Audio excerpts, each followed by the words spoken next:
Bismillahirrahmanirrahim. Assalamualaikum warahmatullahi wabarakatuh.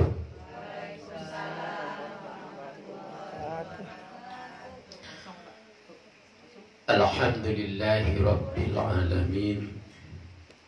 Nahmaduhu wa nasta'inuhu wa nastaghfiruh. Wa na'udzu billahi min syururi anfusina wa min sayyiati a'malina. May yahdihillahu fala mudilla lahu wa may yudlil fala hadiya lahu. Asyhadu an la ilaha illallah wahdahu la syarika lahu wa asyhadu anna Muhammadan abduhu wa rasuluhu, amma ba'du. Bapak Dr. Ramayuli yang saya hormati beserta keluarga besarnya, handai torannya, mudah-mudahan senantiasa berada dalam lindungan Allah Subhanahu wa ta'ala. Ibu-ibu yang saya banggakan, anggota pengajian Majelis Az-Zakir yang konsisten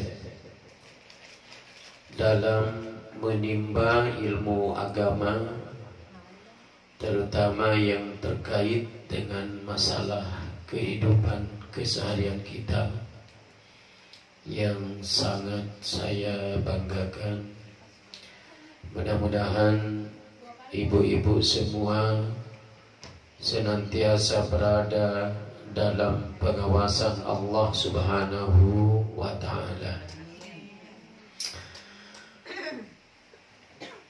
Selawat dan salam kita berharap semoga Allah Subhanahu wa ta'ala akan tetap melimpahkannya pada junjungan Nabi besar Muhammad sallallahu alaihi wasallam, karena berkat perjuangan beliau kita sekarang ini berada dalam naungan iman dan Islam. Berterima kasih kita sama Allah, Bapak Ibu, karena hari ini kita masih diberikan kesehatan, diberikan kesempatan untuk hadir ke majelis ilmu ini dalam rangka melaksanakan sholat maghrib secara berjamaah, dilanjutkan dengan kajian kita tentang kitab tarjih yang masih membahas masalah al-iman billah pada pembahasan yang terakhir insyaallah malam ini, yakni pada poin yang ke-14 dan 15. Ya, kalau ada waktu nanti kita lanjutkan dengan tanbih, namanya perhatian, sesuatu yang harus kita perhatikan dengan baik setelah kita mempelajari al-imanu billahi azza wa jalla, setelah mempelajari beriman kepada Allah azza wa jalla. Halaman 14, Bapak Ibu, nomor 14 dan 15 yang akan kita bahas sekarang ini. Ya. Nomor 14-nya itu adalah berbunyi al-mutassafu bil kalami wa kulli kamal, al-munazzahu an kulli naqsin wa mukhal. Nah, ini yang nomor 14-nya yang akan kita bahas pada saat yang berbahagia ini. Mari ikuti ya Bapak Ibu. Al-mutassifu bil kalami wa kulli kamal al-munazzahu an kulli naqsin wa muhal. Ya, ini yang akan menjadi pembahasan kita pada sore ini, pada malam ini, Bapak Ibu. Al-mutassifu bil kalami, Allah itu yang bersabda dan memiliki segala sifat kesempurnaan. Ya. Al-munazzatu an kulli naqsin wa muhal. Kemudian Allah itu juga suci dari sifat-sifat mustahil dan segala sifat kekurangan. Ya, jadi yang pertama yang dimaksud dengan al-mutassifu bil kalami wa kulli kamal, Allah itu adalah memiliki sifat kesempurnaan. Jadi tidak ada sifat kekurangan bagi Allah itu. Ya. Allah itu maha sempurna. Ya, dari perkataannya, dari perbuatannya, semuanya sempurna Allah itu. Dari zatnya, walaupun kita tidak bisa melihat begitu, tapi Allah itu sempurna. Berbeda dengan manusia, Bapak Ibu. Kalau manusia banyak kekurangannya, kalau manusia. Ya. Kalau Allah tidak ada satu pun sifat kekurangannya. Dia sempurna. Dia maksimal.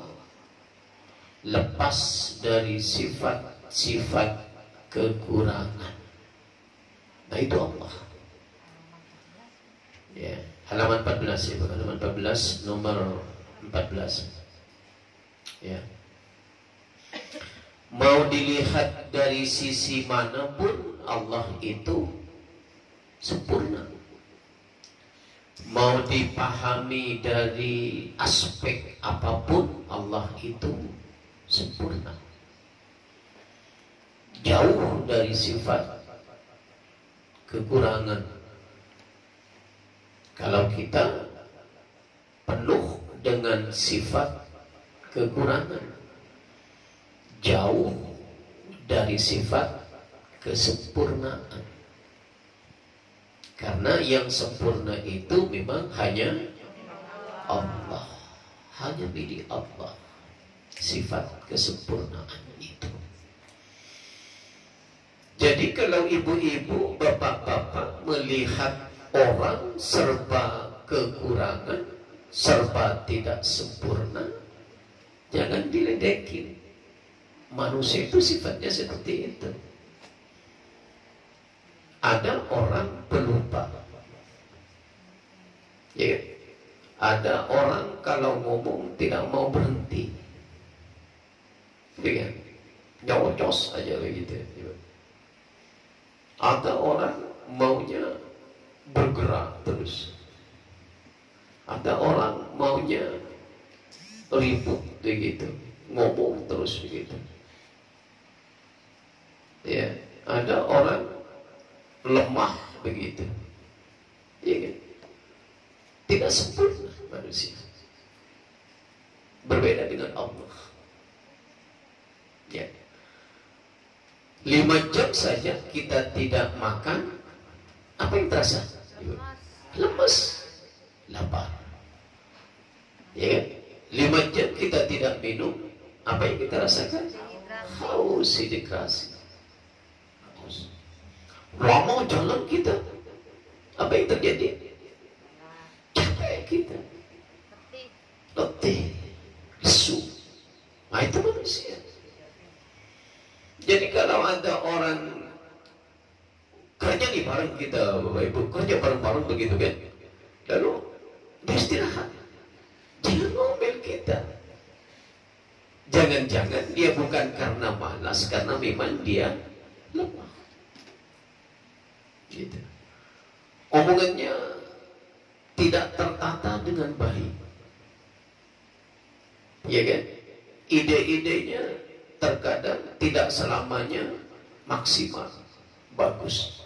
Nah, itu manusia. Jadi walaupun klasifikasi manusia itu memang ditakdirkan oleh Allah, ada yang bagus, semi bagus, kurang bagus, tidak bagus sama sekali. Ada itu. Nah, ibu-ibu ini kita yang ada dalam majelis ini, bersyukur kita sama Allah, berterima kasih kita sama Allah. Allah masih memberikan SIM kepada kita, walaupun tidak maksimal kesempurnaan yang diberikan Allah, tapi kita ditakdirkan oleh Allah memiliki kesempurnaan yang tidak mutlak. Ya, kita masih bisa berangkat ke majelis Az-Zakir ini, ya kan? Kita masih bisa merasakan lezatnya makanan. Kita masih bisa merasakan kebahagiaan. Kita masih bisa merasakan kedamaian. Itu anugerah Allah. Yang terkadang sifat-sifat itu belum tentu diberikan kepada orang lain, walaupun kita sama-sama manusia. Bapak Ibu, hari ini kita bisa duduk bersama di majelis ini. Belum tentu saudara-saudara kita di luar sana juga sama dengan kita. Mungkin dia merasakan susah duduk, susah berkomunikasi, tidak maksimal, begitu kan? Di samping itu memang sifat manusia serba dengan kekurangan, juga mungkin Allah memberikan takdir kepada mereka seperti itu. Nah, tidak boleh kita, wah malas banget sini anak, malas banget sini orang. Walaupun ada sifat manusia itu barangkali ada, melekat juga gitu kan. Tapi pada dasarnya manusia memang diberikan sifat kekurangan oleh Allah. Berbeda dengan Allah. Al-mutassifu bil kalami wa kulli kamal. Allah itu sabdanya, ucapannya sempurna. Semuanya sempurna Allah itu. Ya. Tidak berbeda dengan kita sebagai manusia, Bapak Ibu. Ya. Nah, apa artinya, Bapak Ibu? Kalau Allah itu adalah sempurna dari semua sisi, dari semua segi, sementara kita tidak sempurna. Banyak-banyak kita meminta kepada Allah. Walaupun engkau menjadikan hamba tidak sempurna, ya Allah, hamba berterima kasih pada engkau. Engkau masih memberi kehidupan, walaupun kehidupan kami barangkali berbeda dengan kehidupan orang lain. Engkau masih memberikan ketenangan, walaupun ketenangan yang kami rasakan mungkin berbeda dengan ketenangan orang lain. Engkau telah memberikan kesempatan pada hamba, walaupun barangkali kesempatan yang engkau berikan pada hamba berbeda barangkali dengan kesempatan yang engkau berikan pada orang lain. Banyak-banyak kita bersyukur dan berterima kasih kepada Allah. Gitu Ibu. Ya, di balik ketidaksempurnaan kita itu harus kita dukung dengan sikap-sikap, perilaku-perilaku yang senantiasa berorientasi kepada apa yang diinginkan oleh Allah. Jangan jadikan ketidaksempurnaan itu kemudian justru menjadikan kita jauh dari sifat Allah. Nah, itu yang harus kita hindari. Bapak Ibu, nggak perlu Kalau kita tidak bisa ya, kalau kita tidak mampu, nggak perlu kita merasakan kebahagiaan, ketenangan, kedamaian, kelezatan, keindahan. Sama dengan orang lain yang memiliki fasilitas yang lebih dari kita. Nggak perlu Bapak Ibu, syukuri aja kita. Allah memberikan seperti ini, syukuri saja. Jalani. Kalau kita pikirkan, sakit hati kita. Dua kesalahan kita. Kita tidak memanfaatkan dengan sebaik-baiknya kelemahan yang diberikan oleh Allah itu pada kita. Yang kedua, kita melakukan hal yang salah. Iya kan?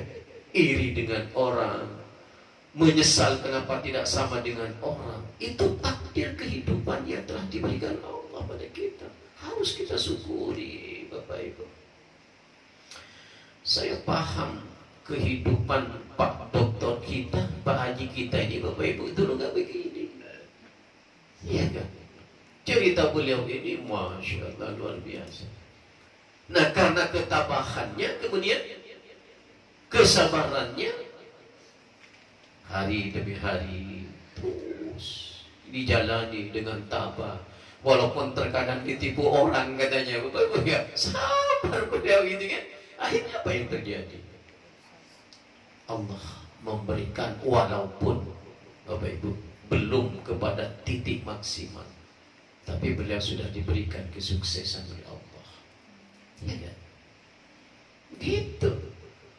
Harus iri nggak kita dengan beliau? Tidak. Justru kita mendoakan, ya Allah terima kasih ya Allah, Pak Haji kita Pak Alamayudi diberikan sesuatu yang lebih dari Engkau. Berikan terus ya Allah supaya kami yang tidak punya itu suatu saat bisa mengeluh pada beliau, bisa minta tolong sama beliau. Gitu yang harus kita doakan. Iya, jangan justru kita memanfaatkan kelemahan yang diberikan oleh Allah itu justru untuk berbuat yang tidak baik dengan orang. Salah, konsep kita salah kalau begitu. Iya kan? Di dunia sudah kita tidak diberikan kesempurnaan oleh Allah, sebab kekurangan, sebab lemah. Di akhirat nanti kita mendapat azab Allah. Kan gak mau kita begitu Bapak Ibu. Kita gak mau. Siapapun orang Islam itu jangan mau seperti itu. Konsep seperti itu jangan kita anut. Enggak mengapa Allah memberikan kekurangan demi kekurangan kita di dunia, tapi kita berharap di akhirat kita memasuki surga Allah Subhanahu wa taala yang penuh dengan berbagai macam kelezatan dan kenikmatan. Itu yang harus kita harapkan begitu Bapak Ibu. Jadi tenang hidup itu Bapak Ibu, ya kan? Mau orang lain tinggi, sebelah kanan kita tinggi, kiri kita tinggi, depan kita tinggi, begitu kan berhasil. Kita sedang-sedang saja, nggak ngepek itu pada diri kita, jangan aja kita begitu kan? Ya kita harapkan, ya kan? Umur panjang itu kalau begitu Bapak Ibu, sakit jarang itu kalau begitu. Tapi kalau sudah dipenuhi dengan berbagai macam hati kita, kalau Allah menyebutnya ghadidul qalb namanya itu Bapak Ibu. Ya kan? Dalam surah Al-Imran ayat 159, "Fabima rahmatin minallahi linta lahum walau kunta faddan ghalidal qalb." Nah ini. Itu Bapak Ibu. Walau kunta faddan ghalidal qalbi lam fattu min hawlik. Kalau manusia itu penuh dengan kebencian, penuh dengan penyakit hati, penuh dengan iri, gitu Bapak Ibu, penuh dengan penyesalan melulu, itu ghalidal qalb namanya itu. Lam fattu min hawlik, orang-orang akan menjauh dari kita. Gitu. Nah, bagaimana supaya orang tidak menjauh? Hilangkan perasaan hati kita, penyakit hati kita yang oleh Al-Quran dalam surah Al-Imran 159 disebut dengan ghalidal qalb namanya. Ghalidal qalb, ghalidal qalbi. Nah, gitu. Itu penyakit hati. Ya. Manfaatkan kekurangan kita ini untuk lebih berbuat baik kepada orang, berbuat baik kepada Allah, berbuat baik kepada Rasulullah. Bagaimana caranya? Berbuat baik dengan Allah itu adalah ikuti aturan Allah. Allah memerintahkan melakukan A kita lakukan. Semampu kita. Allah memerintahkan berbuat baik dengan orang, lakukan semampu kita. Allah memerintahkan supaya melakukan kewajiban jangan ditunda, ikuti semampu kita. Ya kan? Allah memerintahkan pada kita untuk bangun pada tengah malam melakukan sholat tahajud, lakukan semampu kita. Ada usaha. Ini artinya memanfaatkan sesuatu fasilitas yang diberikan oleh Allah pada kita. Jadi kekurangan itu, sifat kekurangan kita itu kita tutupi kemudian dengan sifat-sifat terpuji. Itu caranya, Bapak Ibu, ya. Kemudian yang kedua itu adalah al-munazzahu an kulli nafsin wa mukhal. Allah itu juga memiliki sifat yang sempurna, jauh dari sifat mustahil dan kekurangan. Allah itu sifat-sifat mustahil itu jauh dari Allah, sifat-sifat kekurangan itu jauh dari Allah. Berbeda dengan kita. Wajar kemudian kalau salah satu tugas makhluk itu hamba kayak kita nih, manusia, harus ikut aturan Allah. Allah yang memberikan segalanya pada kita. Allah itu terlepas dari sifat kekurangan, dari sifat mustahil. Sempurna banget Allah itu. Ya, sering saya katakan, Bapak Ibu, bagaimanapun kita berbuat dosa dengan Allah itu, Allah tidak pernah marah dengan kita. Tidak pernah marah, Ibu. Ya kan? Selalu Allah tetap berbuat baik. Diberi udara oleh Allah untuk kita hirup, diberi kesehatan oleh Allah untuk beraktivitas, diberi kesempatan oleh Allah untuk berkarya. Itu Allah itu. Padahal kita terkadang berkhianat sama Allah. Mampu melakukan ibadah tapi tidak kita lakukan. Mampu kita berbuat dengan orang lain tapi tidak kita lakukan. Mampu memberi sesuatu pada orang yang tidak mampu tapi tidak kita lakukan. Itu namanya kita berkhianat dengan Allah. Tapi pernah nggak Allah menyetop sifat Rahman Rahim Allah itu disetop oleh Allah pada kita? Tidak pernah, Bapak Ibu. Terus saja diberikan oleh Allah. Wah, diberikan. Menunggu bagaimana kesadaran kita sebagai seorang muslim. Ya kan? Jadi kalau ada nanti Bapak Ibu diberi ujian yang begitu besar oleh Allah, jangan katakan Allah itu benci dengan kita. Jangan, Bapak Ibu. Itu bagaimana cara Allah untuk menguji keimanan kita, kesabaran kita. Mampu nggak nih orang ini sih diuji oleh Allah, diberi cobaan yang agak rumit begitu, mampu nggak ini membawanya gitu, disyukuri nggak, dilaksanakan enggak, begitu. Jadi bukan a priori Allah itu bukan benci, bukan marah, tidak, Bapak Ibu. Ingin mengetahui kadar kekuatan kita, keimanan kita, kesabaran kita, keikhlasan kita. Itu tujuan Allah memberikan teguran, musibah, cobaan pada kita. Ya. Di dalam surah Al-Mu'min ayat 91 dikatakan, Subhanallah amma yasifun. Maha suci Allah daripada apa-apa yang mereka sifati. Gitu ya. Jadi Allah itu maha suci, maha sempurna daripada sifat-sifat yang mereka sifati. Al-Mu'min ayat 91. Ya. Tidak ada kekurangan bagi Allah. Ya. Karena itu banyak-banyak kita beribadah, berbuat baik dengan Allah, Bapak Ibu. Punya waktu sedikit kita untuk melakukan kebaikan, lakukan. Gitu. Punya waktu sedikit nih, ada tenggang waktu nih kita melakukan kebaikan sama Allah, lakukan. Dengan bentuk apa? Salat sunnah kah, salat duha kah, salat tahajud kah, salat witir kah, salat qabliyah kah, salat ba'diyah kah, bersedekah kah. Itu kita lakukan ketika Allah memberikan ruang dan waktu kepada kita untuk kita berbuat. Jangan dibiarkan waktu yang datang pada kita itu percuma begitu saja itu. Diberikan waktu oleh Allah untuk berkreasi, gak dipergunakan. Lebih baik tidur, lebih baik nyantai, lebih baik ngerumpi. Walaupun tidak semua macam ngerumpi itu salah, tidak Bapak Ibu. Ada masanya orang ngerumpi membicarakan kebaikan, iya kan? Dilihat dari jauh ya orang untuk ngerumpi, kan belum tentu Bapak Ibu. Barangkali ibu-ibu diskusi 10 orang begitu kan, membicarakan kebaikan, orang melihatnya itu ngerumpi dalam hal kejelekan. Nah itu sifat manusia, penuh dengan suudzon. Padahal belum tentu, gitu kan?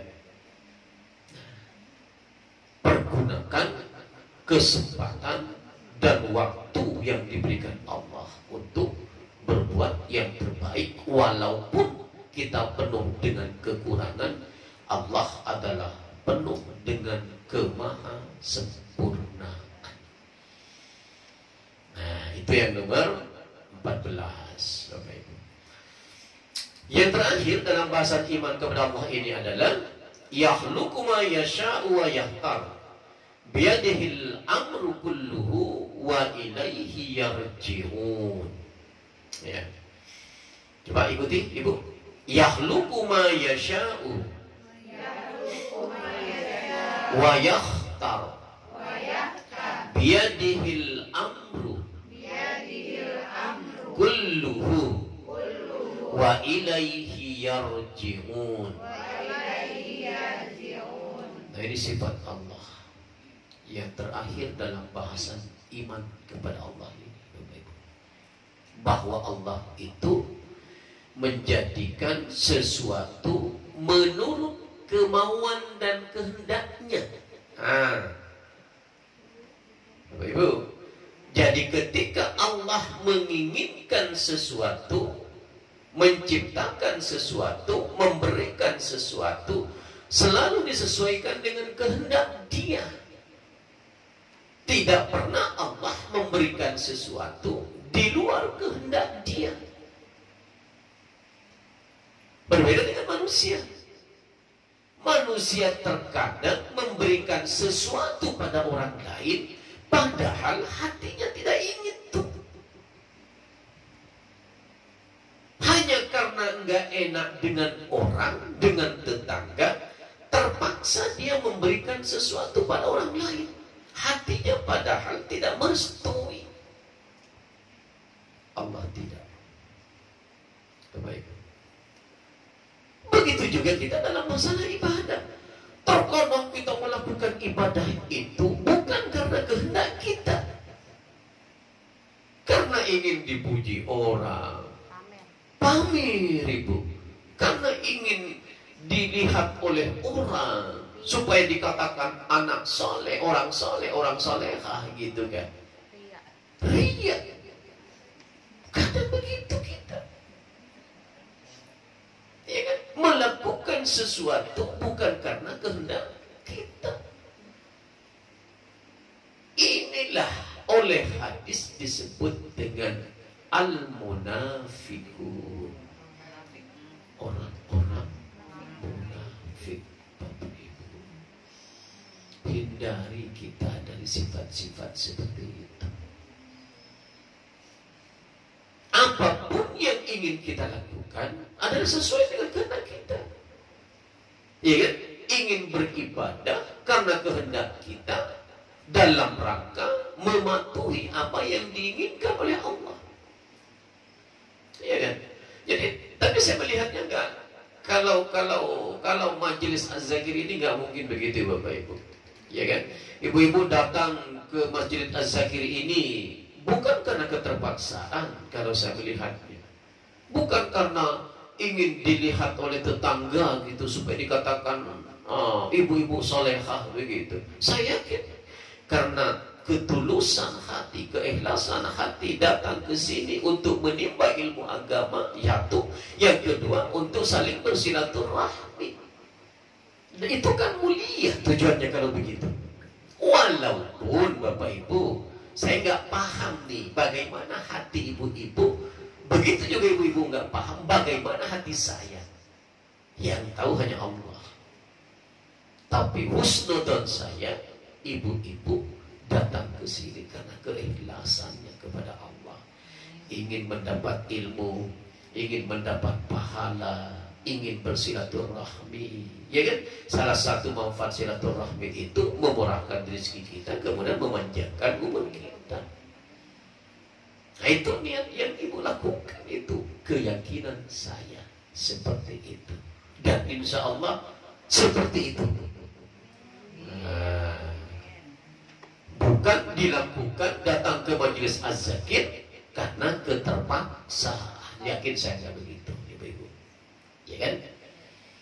Nah, Allah, Bapak Ibu, ketika ingin memberikan sesuatu, apakah itu sifatnya nikmat ataukah sifatnya tidak nikmat, itu sesuai dengan keinginan Allah. Nggak pernah karena dipaksa oleh malaikat, ya Allah tolong itu dong si ini berikan sesuatu. Nggak pernah. Apa kemampuan malaikat untuk menikung Allah? Kalau toh kemudian Allah awalnya tidak ingin memberi, lalu karena ibu-ibu meminta terus sama Allah, lalu diberi oleh Allah, bukan karena Allah itu terpaksa, karena Allah itu memberikan sesuatu sesuai dengan kemampuan kita. Ibu-ibu berzikir setiap saat, setiap malam, sholat meminta sama Allah, ya Allah anugerahkan kepada hamba Allah sesuatu yang hamba inginkan. Lama ibu berdoa seperti itu, berharap seperti itu, tiba-tiba Allah mengabulkan. Ketika Allah mengabulkan, bukan berarti Allah memberikan sesuatu itu pada ibu terpaksa, tidak. Itu sesuai dengan kehendak Allah, karena melihat hambanya sudah meminta dengan ikhlas, dengan tulus kepada Allah. Nah, ini yang bahasan 2 minggu yang lalu, ibu-ibu, ya kan? Walaupun ibu-ibu mengharapkan sesuatu, kita mengharapkan sesuatu, tapi Allah tidak menghendaki, tidak mungkin terjadi. Ya. Ketika kita tidak menghendaki sesuatu, tapi Allah menghendaki, pasti terjadi. Gitu. Lalu apa yang ingin kita khawatirkan kalau begitu? Karena segala sesuatunya itu tergantung Allah, tergantung iradah Allah, tergantung kemauan Allah, tergantung kekuasaan Allah. Nggak ada sesuatu yang harus repot-repot kita pikirkan di dunia ini. Jangan aja kehidupan ini, Bapak Ibu, ya kan? Tidak perlu kita resah, kenapa saya tidak begini, kenapa saya tidak seperti si A, kenapa saya tidak seperti tetangga saya. Enggak perlu. Yang penting kita sudah berusaha semaksimal mungkin. Pada awalnya, walaupun Allah pada awalnya tidak ingin memberikan sesuatu, tapi karena kita minta terus, menghibah sama Allah, berdoa sama Allah, berubah tuh keinginan Allah yang awal dirubah menjadi ingin memberikan sesuatu. Jadi tergantung kita, ibu-ibu, sebenarnya, ya kan? Makanya banyak-banyak kita berusaha, karena Allah itu menjadikan sesuatu menurut kemauan dan kehendaknya. Ya.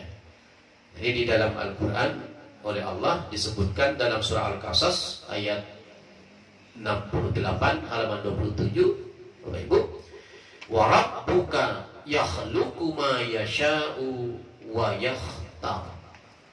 Halaman 27 nomor 15, wa rabbuka yakhluqu ma yasha'u wa yakhtar.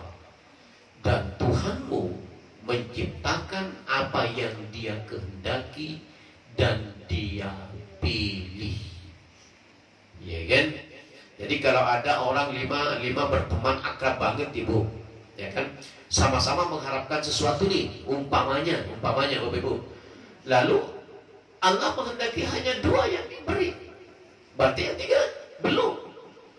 Jangan katakan kepada yang 3 yang belum itu kemudian, wah Allah ini gak adil nih.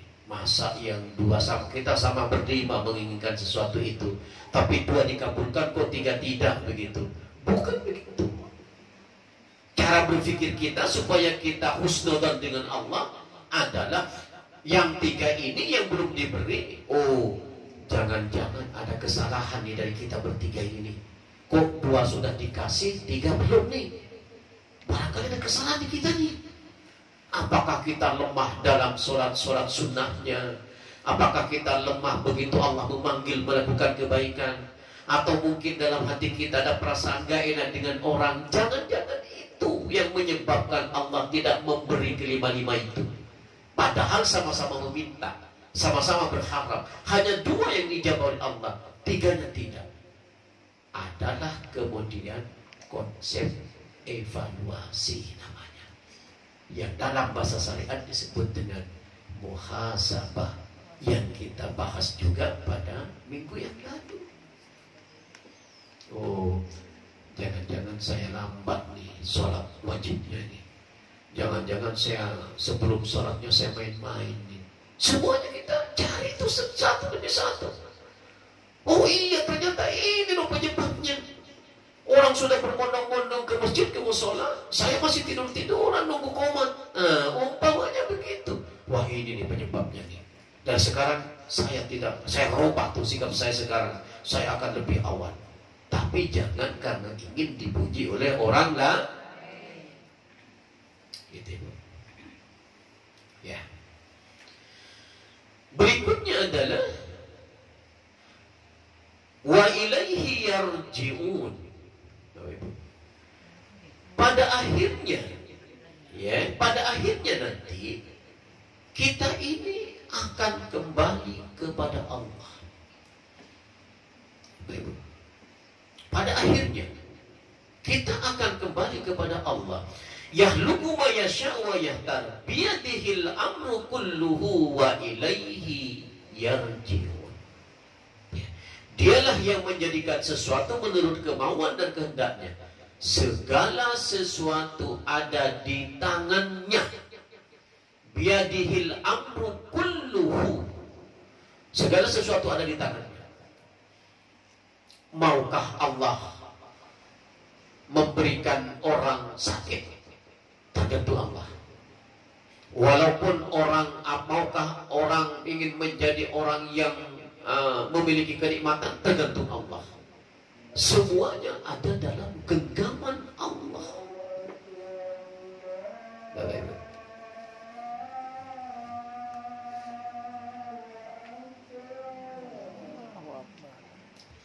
sebentar lagi. Biyadihil amru kulluhu. Jadi segala sesuatu itu ada di tangan Allah.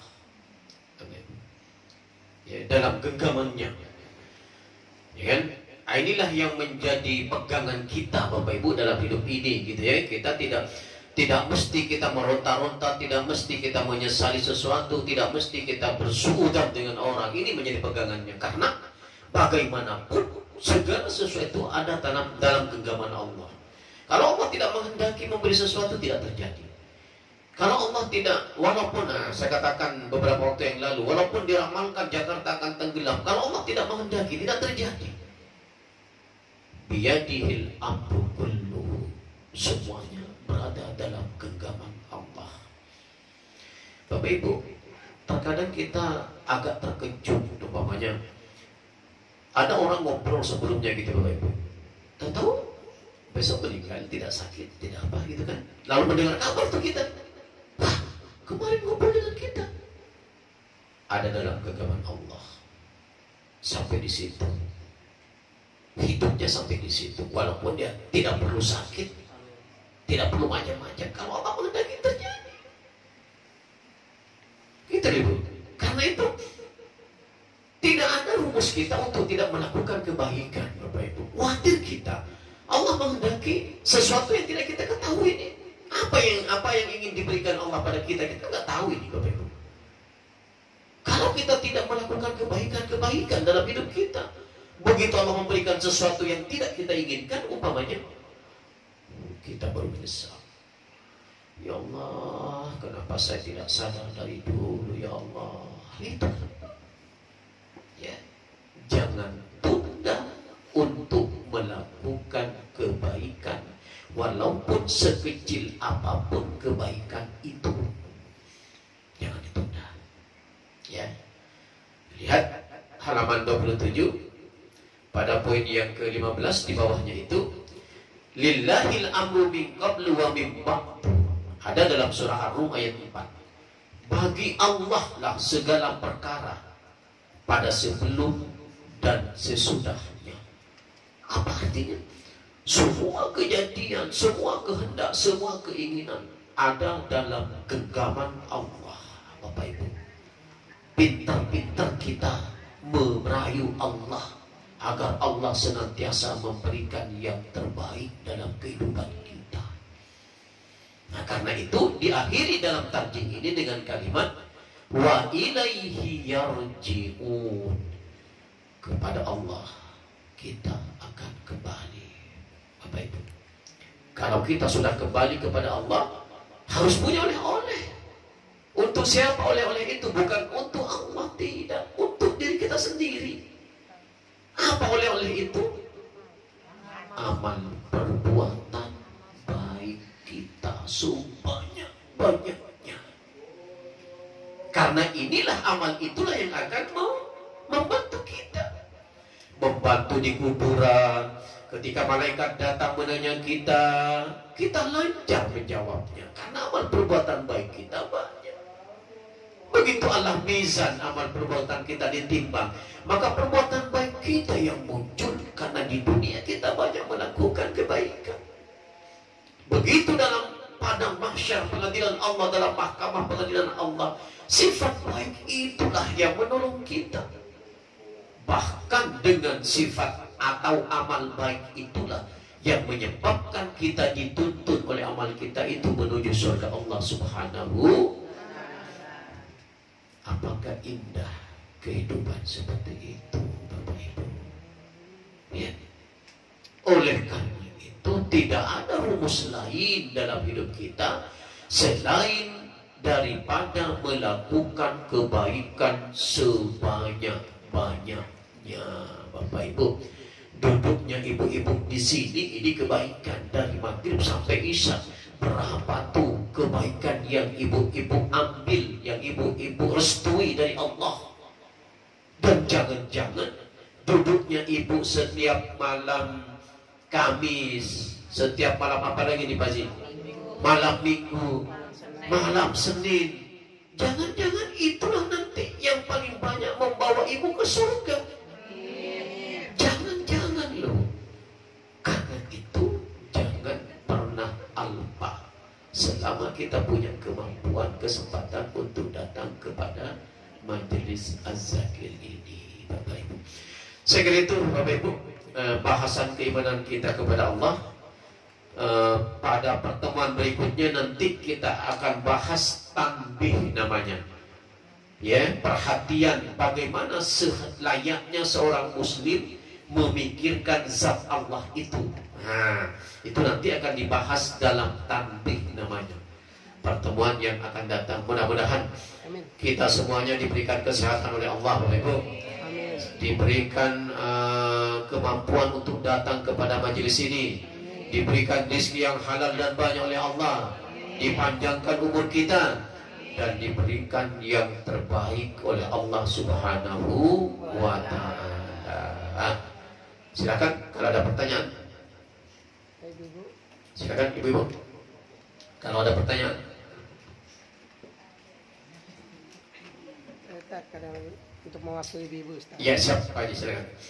Kadang-kadang kita suka nggak konsekuen pada diri kita sendiri. Iya. Kadang-kadang kita salah, kadang-kadang kita benar, tapi tidak menerapkan bahwa Allah itu ada pada diri kita. Iya. Kadang-kadang kita sujon sama Allah, kadang-kadang nggak mau sujon juga pada diri kita. Iya. Tapi kadang-kadang kita nggak menilai diri kita itu lebih lemah. Kadang-kadang kita ini merasa lebih apa ya, kalau orang bilang, kalau menurut Allah kita termasuk orang-orang yang zolim lah pada diri kita. Ini bagaimana Ustaz? Untuk konsep keimanan kita itu kepada Allah itu bagaimana Allah memandang kita gitu. Betul. Ya. Jadi memang salah satu sifat konsep yang kita butuhkan itu ada namanya istiqamah. Makanya dalam sebuah hadis dikatakan perbuatan atau amal yang sedikit kalau dilakukan secara konsisten jauh lebih bagus ketimbang amal yang banyak tapi dilakukan kadang-kadang. Itu konsepnya. Apa maknanya? Konsisten kita dengan kebaikan yang mampu kita lakukan. Menghadirkan Allah dalam setiap waktu 24 jam adalah kebaikan. Konsisten kita dengan itu. Menempatkan dalam diri kita, menjadikan hati kita selalu husnudzan dengan orang lain, husnudzan dengan Allah, husnudzan dengan diri sendiri, itu adalah kebaikan. Konsisten dengan itu. Memang susah Bapak Ibu untuk konsisten itu, yang dalam bahasa Al-Quran disebut dengan istiqamah itu susah memang. Kita harus melakukan tahapan demi tahapan. Tidak mungkin langsung kita menjadi orang yang konsisten dalam iman, konsisten dalam beramal soleh, konsisten dalam beribadah. Tidak mungkin, butuh latihan. Imtihan namanya. Bagaimana bentuk latihannya? Lakukan walaupun awalnya dengan terpaksa. Tidak mengapa Bapak Ibu. Walaupun tadi nggak boleh melakukan perbuatan dengan terpaksa, nggak boleh. Tapi dalam rangka menjadikan diri kita itu terbiasa untuk melahirkan sifat istiqomah atau konsisten itu, perlu kita paksa diri kita. Bangun subuh itu berat apa ringan Bapak Ibu? Berat. Apalagi pengantin baru gitu kan. Beratnya minta ampun itu. Kalau nggak kita paksa, iya kan? Nggak mau kita paksa. Tapi dengan paksaan itu setiap saat begitu, lama-lama menjadi sesuatu yang biasa pada diri kita. Yang kedua, memang kita banyak menghibah sama Allah Bapak Ibu. Ya Allah, berikan saya sifat konsisten, ya Allah, istiqamah, ya Allah. Jangan biarkan hamba melakukan kebaikan di hari ini tapi besok tidak, ya Allah. Jadikan hamba konsisten walaupun kebaikan yang hamba lakukan itu sedikit, ya Allah. Berikan sifat konsisten. Itu yang kita minta sama Allah. Sehingga di samping ada usaha yang maksimal dari kita, Allah juga memberikan kemampuan pada diri kita. Maka sifat tidak konsisten yang selama ini kita miliki lama-lama akan menjadi hilang dalam diri kita. Menjadilah kita sosok yang konsisten dalam melakukan kebenaran. Ya Allah, luar biasa itu. Ahli surga itu Bapak Ibu. Masya Allah. Ada lagi Ibu? Silakan. Ayo Bu. Apa Bu? Kayaknya jelas yang saya sampaikan ini. Karena Ibu tidak terjelas. Sehingga Ibu tidak ada yang disangsikan. Baik Ibu. Ya, terima kasih Bu. Mudah-mudahan kembali saya doakan, mudah-mudahan Ibu menjadi sehat gitu ya. Terlepas dari berbagai macam penyakit, kekurangan ibu-ibu selama ini, mudah-mudahan Allah mencukupi. Dan yang terpenting terakhir tadi, mudah-mudahan Ibu memiliki sifat konsisten dalam dirinya untuk melakukan kebaikan demi kebaikan dalam hidup ini. Terima kasih Bapak Ibu, mohon maaf atas segala kekurangan dan kehilapan. Nasrun minallahi fathun qarib wa basyiril mu'minin. Assalamualaikum warahmatullahi wabarakatuh.